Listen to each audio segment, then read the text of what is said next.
Continuous mass distribution, centre of mass of COM of continuous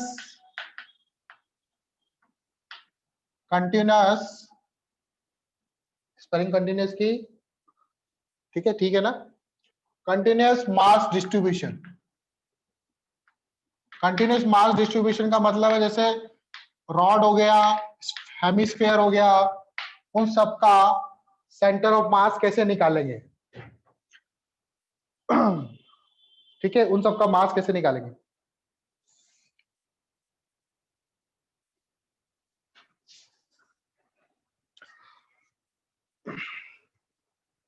तो continuous mass distribution का मतलब है कि छोटे छोटे पार्टिकल्स जो है वो इनफाइनाइट पार्टिकल्स डिस्ट्रीब्यूट है किस पर, बॉडी पर।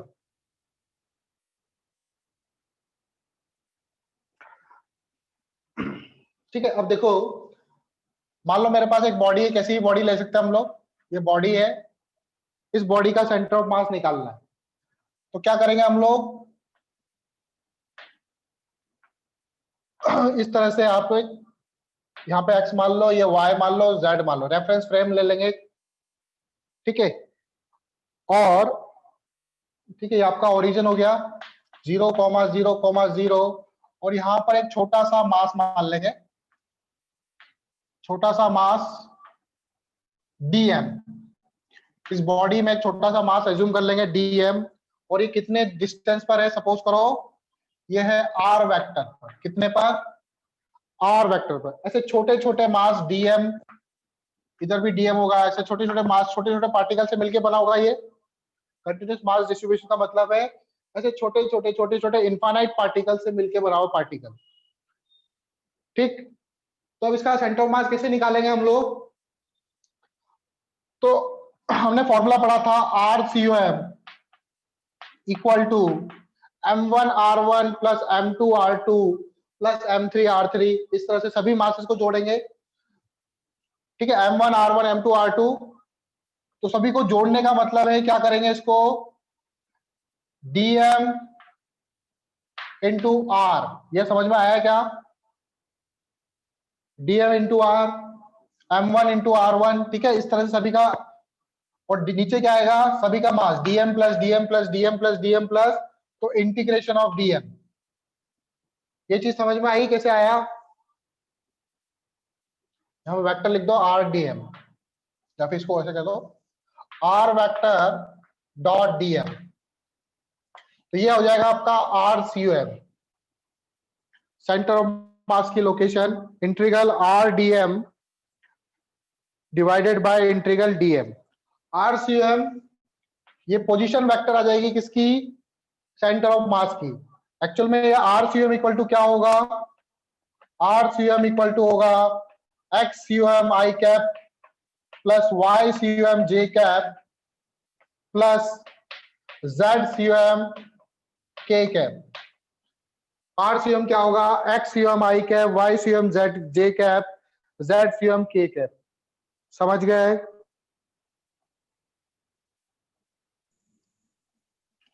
Linear mass density, areal mass density और वॉल्यूम मास डेंसिटी क्या होता है, तो लीनियर मास, लीनियर मतलब लाइन,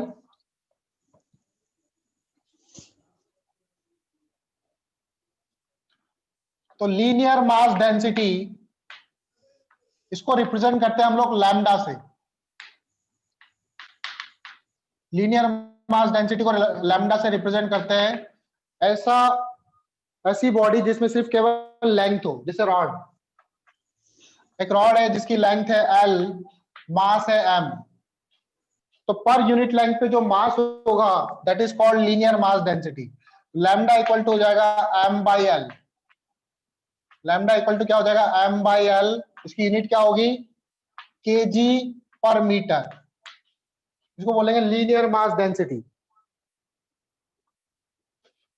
हम लोग इसको ऐसे भी लिख सकते हैं, lambda equal to dm by dl, lambda equal to dm by dl, यहां से सॉल्व करेंगे, छोटा सा मास छोटा सा l, तो dm बाई dl भी लिख सकते हैं हम लोग इसको, dm equal to lambda into dl, dm equal to क्या हो जाएगा, lambda into dl। Linear mass density के बाद दूसरी मास डेंसिटी आती है आपकी areal mass density. Areal mass density, इसको रिप्रेजेंट करते हैं हम लोग सिग्मा से। ऐसी बॉडी जिसमें क्या हो, एरिया हो। एरिया किसमें होता है, जैसे आपका स्फेयर हो गया, होलो स्फेयर, होलो क्यूब, ठीक है, स्फेयर हो गया तो इसका सरफेस का एरिया, एरिया ले लिया ए, मास ले लिया एम, होलो स्फेयर है, क्या है, होलो स्फेयर।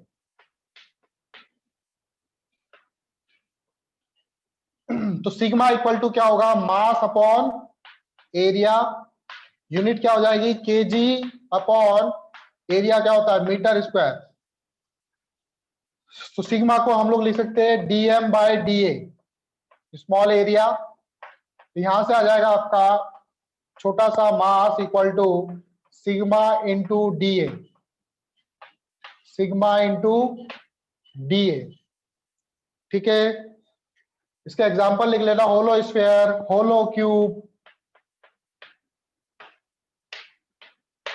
ठीक है। These are the example of areal mass density.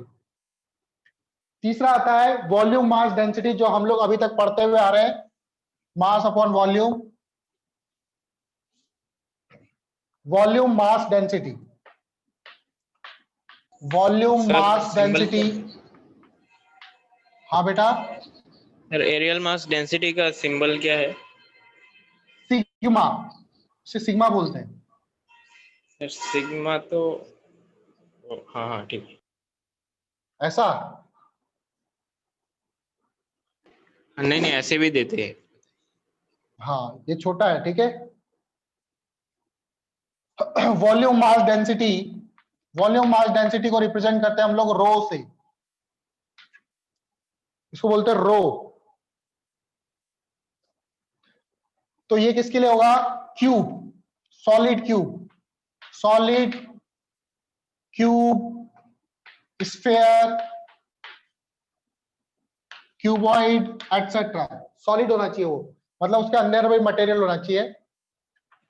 इसके अंदर भी है मास एम, एरिया ले लो, सॉरी वॉल्यूम ले लो वी। तो रो इक्वल टू होगा मास अपॉन वॉल्यूम, यूनिट क्या हो जाएगी इसकी, केजी पर मीटर क्यूब, जो अभी तक आप पढ़ते हुए आ रहे हो वो आपकी वॉल्यूम मास डेंसिटी होती है, मास अपॉन वॉल्यूम। रो को लिख सकते हैं हम लोग डीएम अपॉन डीवी।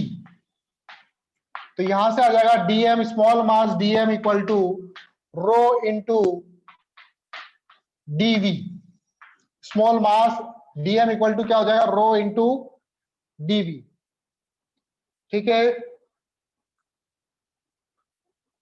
रब कर दो इसको। अब हम लोग कंटिन्यूस मास डिस्ट्रीब्यूशन बॉडी जैसे रॉड वगैरह, होलो स्फेयर, इन सबके क्या करेंगे, सेंटर ऑफ मास निकालेंगे। तो सबसे पहले हम लोग सेंटर ऑफ मास निकालते हैं किसका, रॉड का। सबसे पहले यूनिफॉर्म रॉड, यूनिफॉर्म रॉड का मतलब है एक ही मोटाई है, ऐसा नहीं कि बीच में पतला हो रहा है कहीं मोटा हो रहा है, यूनिफॉर्म है, यूनिफॉर्म मटेरियल से बना हुआ है, एक ही मटेरियल है, ऐसा नहीं कि पहले आयरन हो बाद में फिर कॉपर हो जाए, ऐसा नहीं है, एक ही मेटल से बना हुआ है पूरी रॉड, यूनिफॉर्म रॉड है। तो यूनिफॉर्म रॉड का सेंटर ऑफ मास निकालना है। मान लो ये रॉड है ऐसे,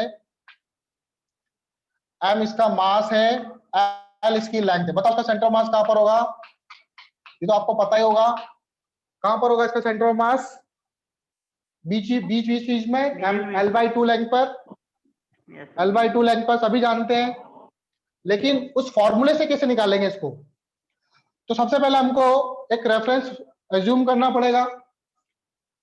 तो मैंने मान लिया कि इस तरफ ऊपर की तरफ वाई एक्सिस और इस तरफ एक्स एक्सिस, तो इसका जो सेंटर ऑफ मास आएगा वो एक्स एक्सिस पे किसी पॉइंट पर आएगा, बात समझ में आ रही है। इसका जो सेंटर ऑफ मास आएगा वो एक्स एक्सिस के किसी पॉइंट पर आएगा। तो हम लोग कैसे निकालेंगे, एक्स दूरी पर जाकर छोटा सा एलिमेंट ले लेंगे, एक्स दूरी पे जाके छोटा सा एलिमेंट ले लेंगे, कितनी लेंथ का ले लेंगे,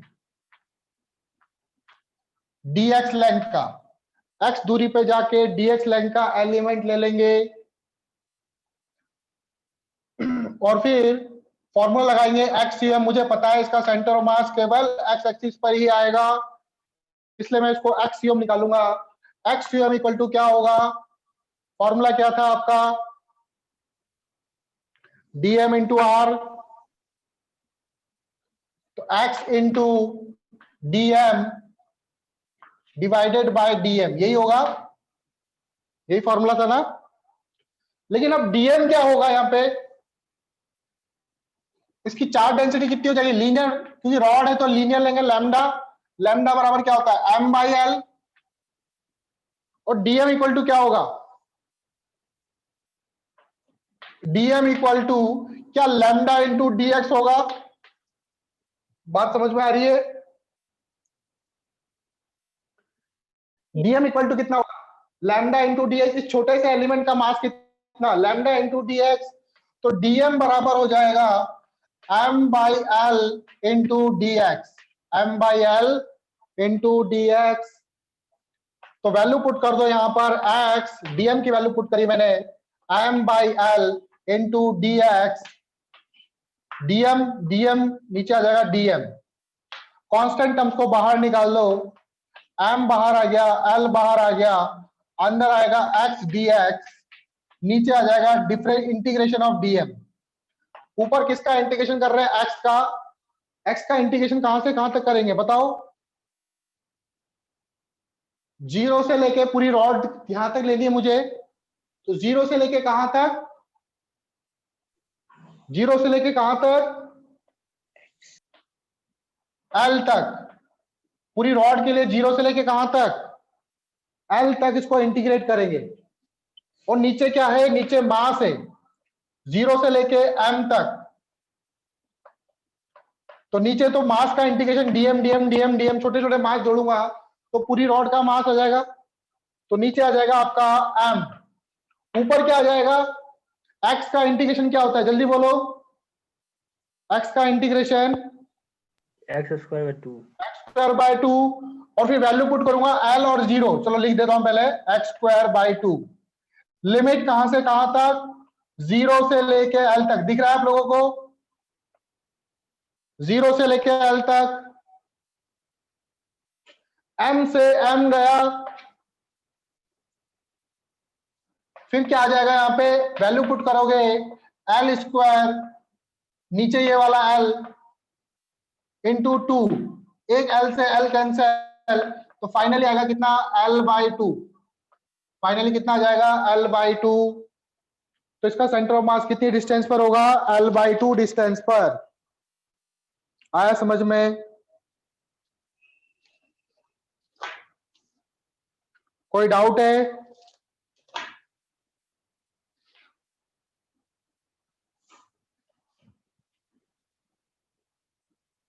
अब हम लोग निकालेंगे सेंटर ऑफ मास किसका, हाफ रिंग।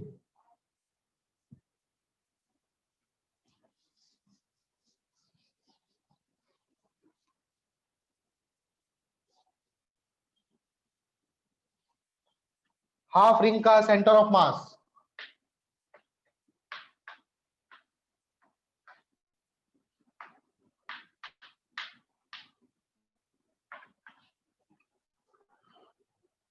तो मेरे को एक से रिंग दे रखी है यूं करके, ऐसे हाफ रिंग है, इस रिंग का मास ले लो आप एम, एम मास है इसका, इसकी रेडियस ले लो आर, बताओ इस रिंग का सेंटर ऑफ मास कहां पर होगा, और उसकी पोजीशन फाइंड करो।